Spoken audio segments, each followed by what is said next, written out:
জামায়াত ইসলামী মুখে মুখে বিপ্লব বলে, অন্তরে তাদের আওয়ামী প্রীতি হলো বিরাজ করে। ঢাকা বিশ্ববিদ্যালয়ের মতন সেকুলার জায়গায় যখন তারা বাংলাদেশ থেকে দেখানোর চেষ্টা করেছিল যে আমরা ইনক্লুসিভ রাজনীতি করি, ছাত্ররা তাদেরকে ভোট দিয়েছিল,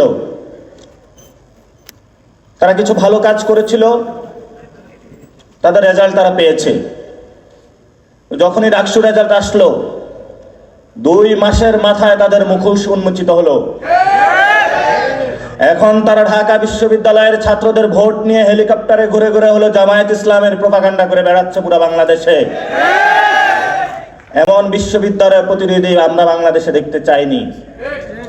আরেকটা নতুন দলের এখন পাখনা গজাইছে জামায়াত ইসলামী।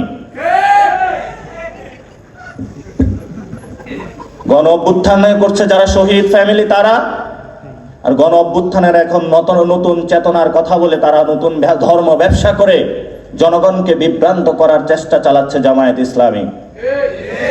জামায়াত ইসলামের এইসব বন্ডামি বন্ধ করতে হবে। যদি রাজনীতি করতে চান সোজা পথে আসুন। খুব মিষ্টি মিষ্টি কথা বলে, মিষ্টি কথার আসলে আড়ালে কি আছে সেটা তো আল্লাহ জানে। তবে আমরা দেখেছিলাম তাদেরকে অতীতে যখন ছিল, সুখকর ব্যবস্থায় আমরা তাদেরকে পাইনি। পাকিস্তানও এই ধরনের জামায়াত ইসলামের একটি পাখা গজাইয়েছিল, একটি আসনও তারা পায়নি। আমাদের সামনে কঠিন লড়াই আছে।